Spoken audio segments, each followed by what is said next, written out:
Halo semuanya, kami dari kelompok 2B. Selamat datang di podcast perdana kami. Di sini saya ada Bobby Akbar dan Mahardika Wiguna, ada Lila Ismail Pradita, dan yang terakhir ada Hanif Novitaningsih. Ya, itulah kami dari kelompok 2B. Happy watching. Ya, teman-teman, di podcast kali ini kita akan membahas tentang implementasi core values ASN, di mana saya, Bobby Akbar, berdinas di RSUD R. Samsudin SH sebagai ahli pertama perawat, dan Teh Mahardika berdinas di mana, Teh? sama di RSUD Syamsuddin SH sebagai perawat juga. Dokter Lila? kalau aku juga sama di RSUD R. Syamsuddin SH sebagai dokter umum. Ya, dan untuk yang terakhir, Teh Hanif bekerja di mana? Saya bekerja di Puskesmas Sukakarya, Kang, sebagai sanitarian. Baik, nah itulah profil dari kita berempat. Kita langsung saja ke pembahasan podcast kali ini. Kita membahas tentang implementasi berakhlak di lingkungan kerja kita masing-masing. Yang pertama nih, Dokter Lila, saya mau nanya tentang berorientasi pelayanan yang dilaksanakan sebagai dokter umum di RSUD R. Samsudin SH seperti apa?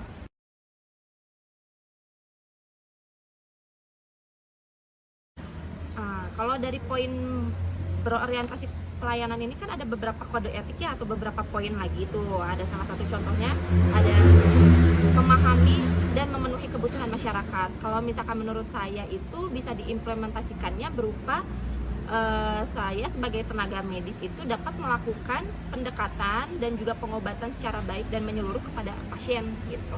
Terus ada juga poin yang kedua itu ada ramah, cekatan, solutif dan juga dapat diandalkan.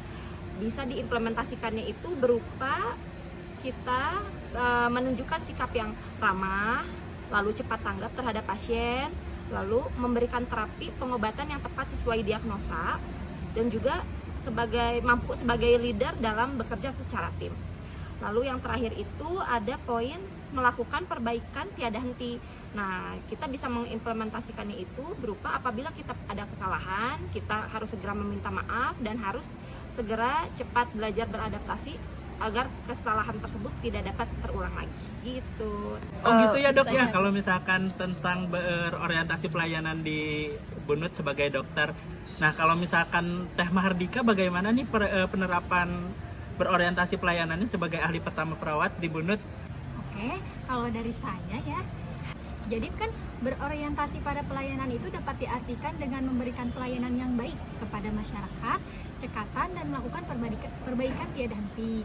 Nilai yang bisa saya implementasikan dari berorientasi pada pelayanan yaitu yang pertama, melayani dengan sigap, santun, ramah, dan ikhlas dalam merawat pasien, tidak bersikap diskriminatif, senantiasa terbuka, dan menerapkan komunikasi efektif kepada pasien juga rekan kerja. Memberikan pelayanan keperawatan yang profesional, sesuai SOP dan kebijakan yang berlaku di rumah sakit saya bekerja. Dan merespon secara tanggap panggilan dari pasien yang membutuhkan bantuan dan menindaklanjuti kebutuhan pasien. Satu lagi nih, mengevaluasi diri dan terus melakukan perbaikan dengan menerima kritik dan saran dari pasien dan atasan. Oh, jadi seperti itu ya Teh Mahardika tentang implementasi berorientasi pelayanan di Bunut sebagai ahli pertama perawat. Dan mungkin itu baru sebagian kecil yang dituliskan ya. Dan masih banyak lagi gitu yang tentang berorientasi pelayanan yang kita lakukan sebagai perawat ya. Betul. Untuk saya sendiri, saya juga sebagai perawat di RSUD R. Samsudin SH dan sama juga satu profesi dengan Teh Mahardika. Berorientasi pelayanan yang saya lakukan yang pertama, ya kita di Bunut mengadakan pendaftaran rawat jalan baik secara online maupun offline. Nah, dari hasil pendaftaran offline dan online itu akan nanti diurutkan sesuai dengan nomor urut pendaftaran itu untuk mempermudah kita dalam memanggil urutan pasien saat datang rawat jalan. Jadi tidak akan ada pasien yang saling menyalip satu sama lain. Yang kedua, di Bunut sendiri kita pelayanan khususnya keperawatan itu ada rawat jalan bagi semua kalangan masyarakat, baik itu pasien yang memiliki jaminan kesehatan seperti KIS, BPJS, Jamkesmas atau Jamkesda sekalipun yang disediakan di pemerintah Kota Sukabumi, kita juga menyediakan fasilitas rawat jalan bagi pasien eksekutif atau pasien-pasien tunai. Seperti itu paling kalau yang saya temukan. Tapi ada lagi nih, di Bunut juga sekarang mengadakan program-program yang informatif yang berorientasi untuk pelayanan pasien, seperti memberikan penkes di sosial media dan lain sebagainya. Dan juga di Bunut ada konsultasi online ya, Dokter Lila ya. Konsultasi online ini bisa dilakukan di WhatsApp Bunut. Itu mungkin dari berorientasi pelayanan di saya. Nah, coba Teh Hanif, saya pengen tahu kalau misalkan implementasi berorientasi pelayanan di Puskesmas Sukakarya sebagai sanitarian seperti apa Teh Hanif? Untuk berorientasi pelayanan, implementasi saya yaitu melakukan konseling di klinik sanitasi dengan 5S, yaitu senyum, sapa, salam, sopan, santun kepada pasien. Tak lupa saya mendengarkan keluhan-keluhan pasien penyakit berbasis lingkungan tersebut dan memberikan saran kepada pasien tersebut dengan jelas, seperti itu, Kang. Baik, siap Teh Hanif. Baik teman-teman, kita lanjut ke poin yang kedua, yaitu kita akan berbicara tentang akuntabel. Nah, akuntabel sendiri adalah bentuk tanggung jawab terhadap tugas yang diberikan kepada kita.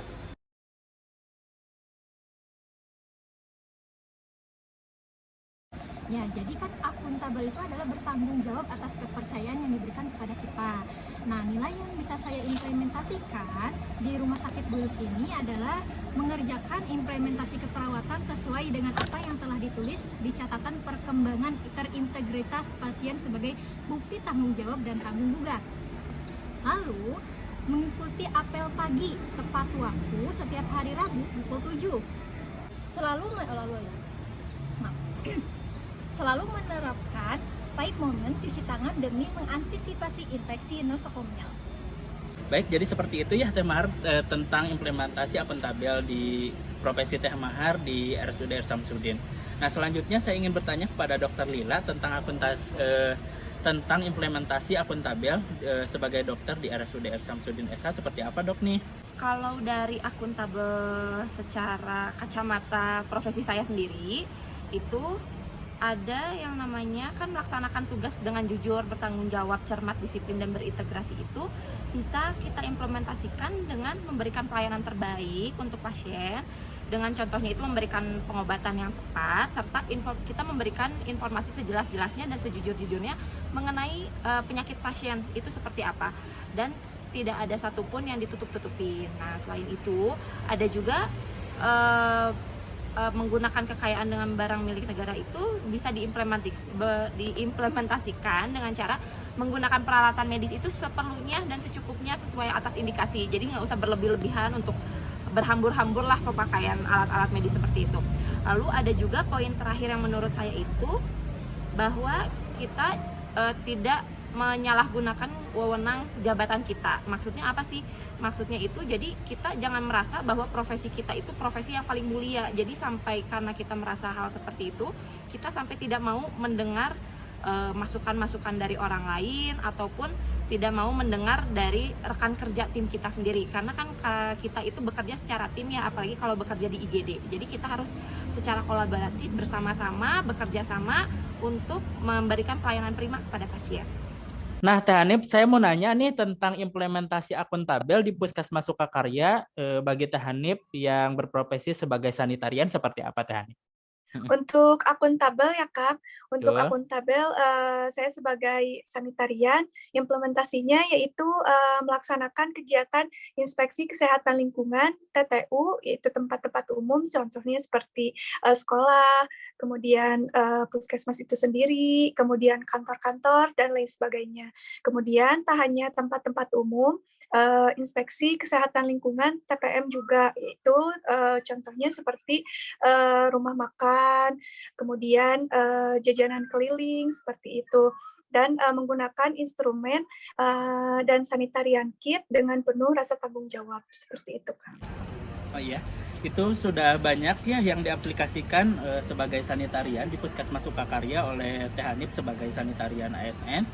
Dan untuk saya mungkin sebagai perawat ahli pertama di RSUD R. Samsudin SH, banyak juga yang sudah diimplementasikan, seperti yang pertama tadi melakukan pencatatan tindakan keperawatan, sama seperti Teh Mardika. Itu kita lakukan pencatatan secara tertulis maupun di sistem informasi keperawatan di SIMKEP. Itu nanti berintegrasi dengan radiologi, lab, dan lain sebagainya. Yang selanjutnya kita juga sebagai perawat harus menjaga peralatan yang ada di ruangan, seperti kita melakukan kalibrasi peralatan sesuai dengan waktu yang telah ditentukan, serta kita juga menjaga peralatan-peralatan yang telah kita gunakan setelah melakukan tindakan kepada pasien, seperti dibersihkan kembali, dilakukan sterilisasi atau pengiriman sterilisasi ke bagian CSSD dan lain sebagainya. Mungkin itu yang dari saya. Selanjutnya kita akan membahas tentang aplikasi kompeten atau implementasi kompeten di lingkungan kerja kita. Saya mulai dari saya ya mungkin ya. Mulai.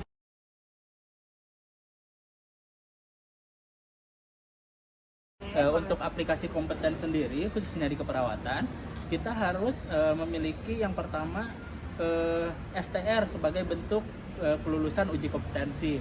Nah, semua perawat yang menjadi karyawan di RSUD Samsudin SH harus sudah tersertifikasi dan memiliki STR. Selanjutnya, contohnya untuk penempatan di ruangan-ruangan khusus itu harus memiliki sertifikasi juga. Contohnya seperti di intensif harus memiliki pelatihan perawatan intensif atau kritikal.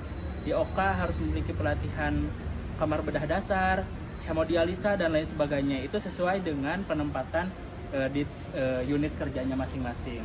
Nah, bukan hanya itu, sebagai perawat juga kita dilakukan evaluasi yang dilakukan oleh bidang keperawatan dan kepegawaian. Kita dilakukan kredensial untuk mengevaluasi apakah perawat tersebut kompeten dalam melakukan tindakan atau tidak. Jika memang kurang kompeten, nantinya akan dilatih oleh tim dari Diklat supaya tetap melakukan tindakan secara kompeten kepada pasien. Seperti itu. Kalau dari Teh Mardika seperti apa nih bentuk implementasi kompetennya? Oh iya, tadi hampir sama kayak Kang Budi ya. Mungkin saya izin menambahkan, ada yaitu mengikuti pelatihan-pelatihan yang diadakan oleh rumah sakit, entah itu mau di dalam atau dari luar rumah sakit. Lalu melaksanakan tugas sesuai prosedur. Kan di kita ada namanya SOP ya, standar operasional prosedur. Lalu jika ada, kadang rumah sakit Bunut ini adalah rumah sakit pendidikan ya. Nah, pasti ada mendatangkan mahasiswa-mahasiswa dari luar, entah itu dari kampus mana. Nah, kita bisa mengajarkan tindakan keperawatan mandiri pada mahasiswa-mahasiswa tersebut. Nah, itu sebagai implementasi kita dalam akuntabel. Baik, itu dari Mahardika. Nah, kalau misalkan dari Dokter Lila nih seperti apa bentuk kompetensi, bentuk implementasi kompetensinya? Sama sih, dari aku juga nggak jauh beda dari Kang Bobi sama Teh Mahan. Buat meningkatkan kompetensi itu kita ikut pelatihan gitu ya, ada seminar, ada workshop gitu. Karena kenapa sih kita tuh harus banget gitu ikut seminar sama workshop kayak gitu? Karena memang secara secara keilmuan itu memang akan terus update. Kalau misalkan kita yang nggak update, ya kita bakal menerapkan ilmu kita yang terdahulu ke pasien. Nah, sedangkan hal itu kalau misalkan nggak sejalan antara keilmuan kita yang terdahulu dan kita tidak update, itu kan akan jadi bahaya ya ke depannya gitu. Akan misalkan bisa jadi malpraktek atau dan lain sebagainya. Jadi itu tujuan kenapa kita mesti meningkatkan kompetensi kita itu dengan cara mengikuti seminar, workshop itu untuk kita sendiri mengupgrade ilmu kita. Gitu. Nah, berarti yang kita implementasikan dalam bentuk dalam bentuk kompeten itu hampir sama ya secara umum. Nah, kalau misalkan Teh Hanif sebagai ASN sanitarian seperti apa nih Teh Hanif? Mungkin sama dengan yang lain ya Kang, adanya pelatihan-pelatihan atau seminar-seminar seperti itu.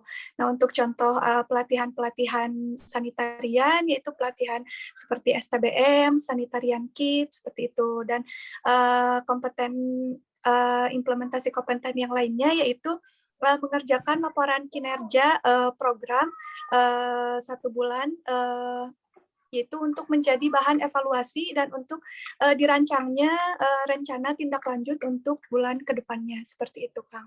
Nah, baik dan baik, kita selanjutnya akan berbicara tentang implementasi yang keempat, yaitu tentang harmonis. Nah, untuk yang pertama saya ingin ke Dr. Lila dulu. Bagaimana bentuk implementasi harmonis?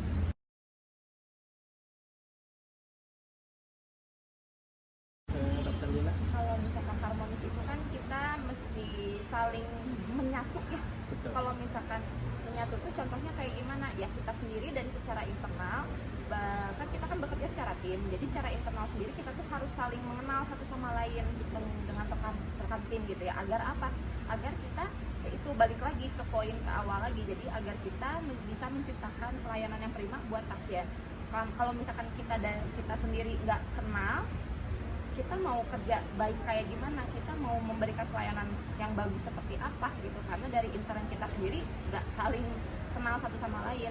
Nah terus juga selain itu, kita selain harus kenal internal secara kerja tim, kita juga harus mengenal ke pasien kita sendiri. Dengan apa? Dengan kita tidak membeda-bedakan pasien dari secara ras, suku, agama, dan lain sebagainya. Seperti itu sih kalau secara harmonis dari internal. Untuk Teh Mardika seperti apa bentuk implementasi harmonisnya, Teh?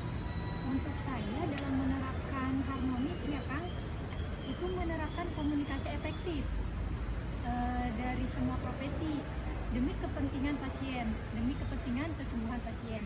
Lalu tidak bersikap senioritas antara perawat lama dan perawat baru, agar terjadinya komunikasi yang tadi efektif tadi dan bersinergi semuanya. Nah, selanjutnya saya ingin ke Teh Hanif lagi.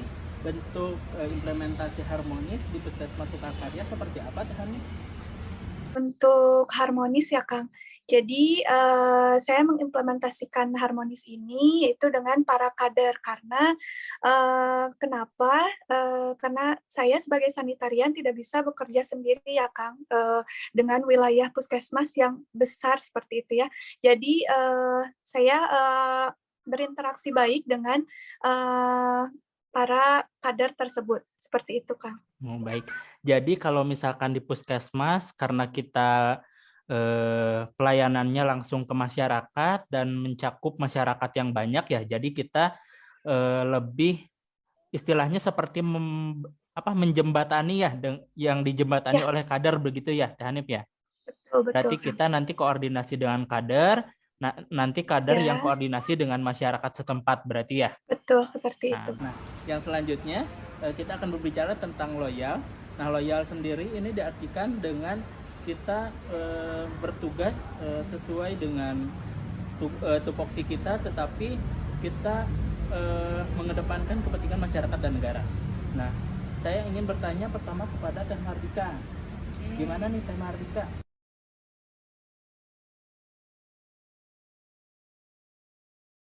Dari saya loyal itu kita itu menulis CPPT ya, kalau dalam perawat itu di dalam rekam medis ya. Nah di dalam rekam medis itu kita harus menjaga dan menyimpannya, jangan memberikannya kepada yang tidak berhak, karena itu adalah rahasia gitu. Ya. Nah, kalau dari Dokter Lila bentuk loyalnya seperti apa, Dok? Sama sih, nggak jauh beda sama Teh Mahar ya, tentang rekam medis itu rahasia. Jadi kita pun kalau misalkan memberikan informasi pasien itu ya harus, kalau kita mau ngasih tahu ke orang lain itu kita mesti tahu orang lain itu sebagai siapanya pasien. Kalau misalkan bukan keluarga inti, ibaratnya kita nggak boleh ngasih tahu tentang rahasia informasi pasien apapun, kecuali atas dasar keluarga inti nggak ada, tapi ada keluarga yang lain, misalnya pamannya atau tantenya, kita boleh memberikan informasi tentang terkait pasien tersebut, asal kita harus infokan terlebih dahulu ke si pasien, boleh atau tidaknya kita memberikan informasi pasien. Kalau misalkan kata pasiennya oke, boleh, kita baru bisa menyampaikan informasi tersebut ke keluarga yang seharusnya kita tidak boleh. Nah terus selain itu kita juga loyal itu kan sekarang era digital ya, banyak banget kita tuh pakai sosmed lah ibaratnya. Kita tuh harus bijak dalam menggunakan sosial media. Buat apa?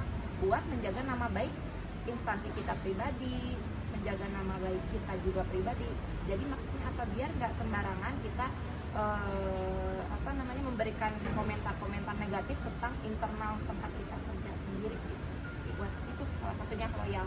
Yang selanjutnya saya ingin bertanya kepada Teh Hanif, bagaimana bentuk loyal yang dilaksanakan Teh Hanif?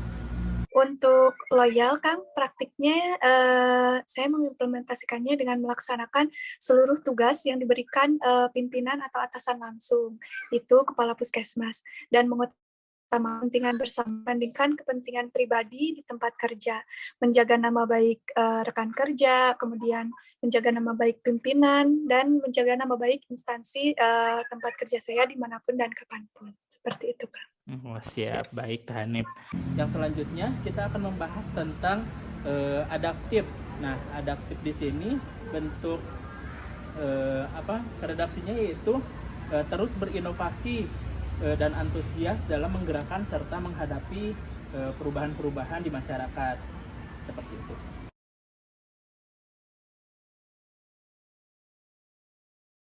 Selanjutnya saya ingin bertanya tentang implementasi adaptif. Teh Mardika, gimana nih implementasi adaptif yang dilaksanakan? Oke, tadi Kang Bobi bilang adaptif itu siap menghadapi perubahannya. Betul. Nah, sekarang kan masih zamannya COVID-19 ya. Dan itu tuh ada aturan-aturan yang harus kita lakukan.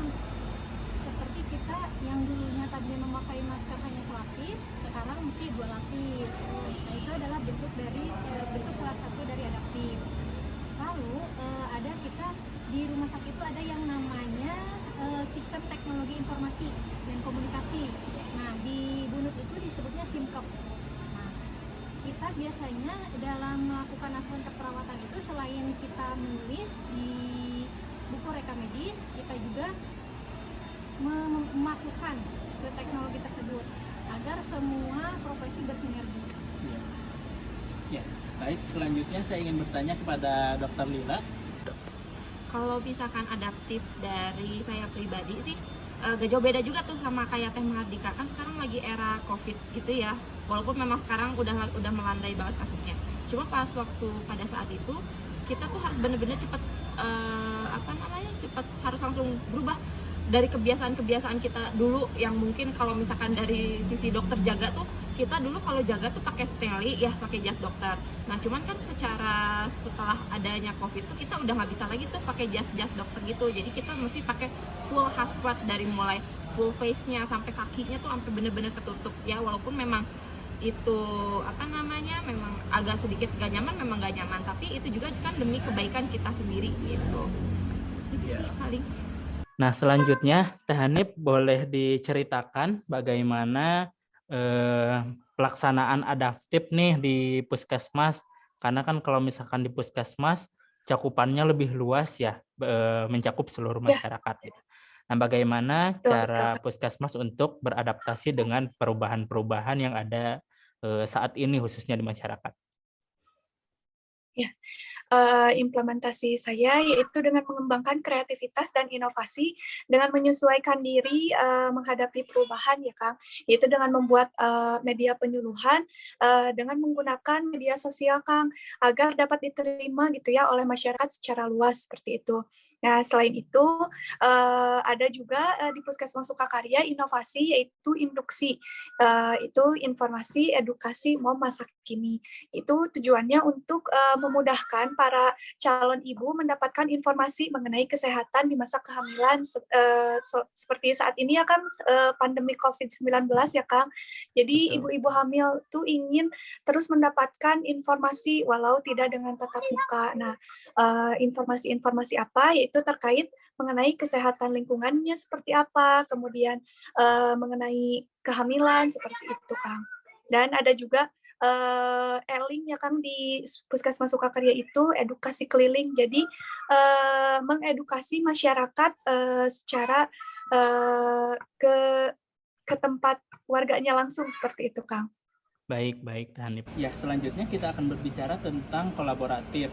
Nah, bentuk kolaboratif sendiri di keperawatan khususnya yang Teh Mahardika terapkan seperti apa, Teh Mahardika?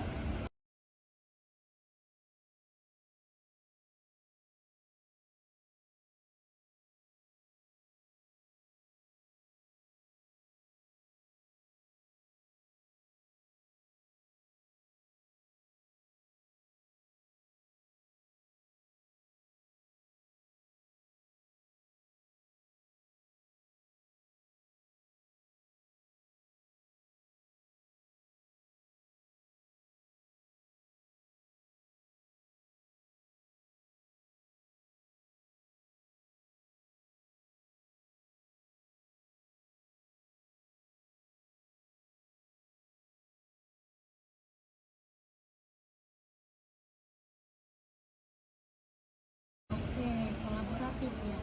Jadi kalau saya senantiasa melakukan kolaborasi dengan profesi lain seperti dokter, farmasi, laboran, radiografer dan lain-lain yang ada di rumah sakit. Karena rumah sakit itu adalah padat karya, Betul. ya. Jadi kita saling berkolaborasi. Tujuannya sama untuk kesembuhan pasien.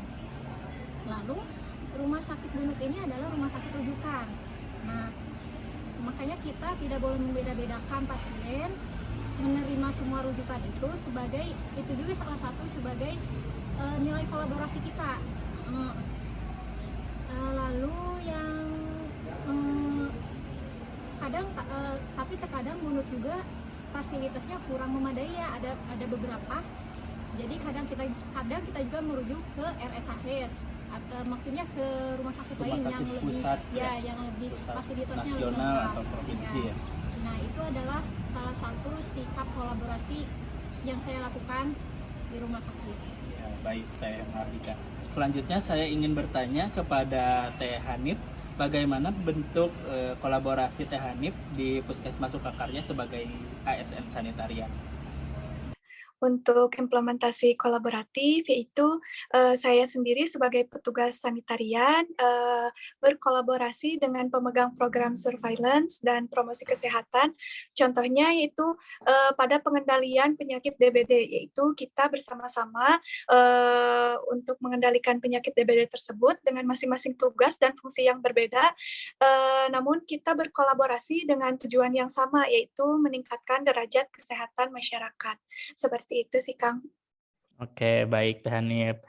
Kalau dari saya sendiri mengenai kolaboratif itu kan berbicara tentang kerjasama ya, harus saling berkolaborasi semuanya dari mulai kita bekerja, itu sama juga tak jauh beda sama Teh Mahar, bekerja bersama bidang-bidang atau bagian-bagian lain seperti perawat, bidang, laboratorium, radiologi, farmasi, itu semuanya tuh harus saling bekerja sama. Jadi jangan bekerja secara sendiri-sendiri gitu. Terus selain itu kita juga selain bekerja sama secara internal kita juga bisa bekerja sama di eksternal. Di eksternal itu maksudnya apa? Itu bekerja sama antar rumah sakit yang lain. Itu juga tadi yang sudah disampaikan sama Teh Mahardika, bahwa kita kan sebagai rumah sakit rujukan. Jadi kalau misalkan untuk rumah sakit rujukan itu pasti ada rumah sakit daerah yang lain yang akan merujuk ke kita gitu. Jadi kita secara komunikasi untuk rumah sakit lain juga harus lancar gitu.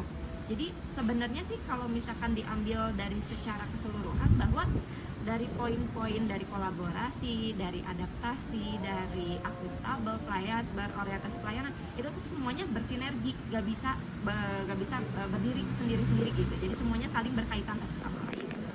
Ya. Nah, mungkin yang tadi jawaban dari Dr. Dila itu hampir sama dengan yang saya lakukan juga, dengan Teh Mahar lakukan, dan mungkin dengan Teh Hanif lakukan juga di Puskesmas Sukakarya.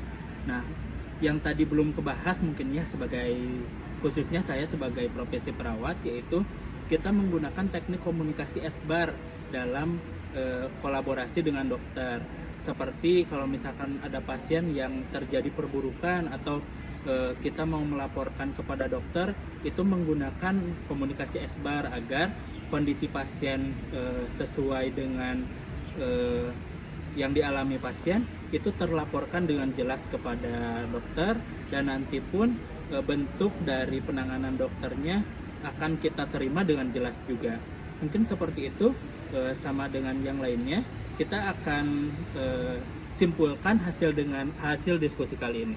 Baik, sekarang kita simpulkan hasil podcast kita kali ini, bahwa penerapan core values berakhlak, khususnya kita sebagai ASN atau CPNS, kita tidak bisa berdiri sendiri antara melaksanakan akuntabel saja, kompeten saja, harmonis saja. Kita harus melaksanakan semua 7 core values itu.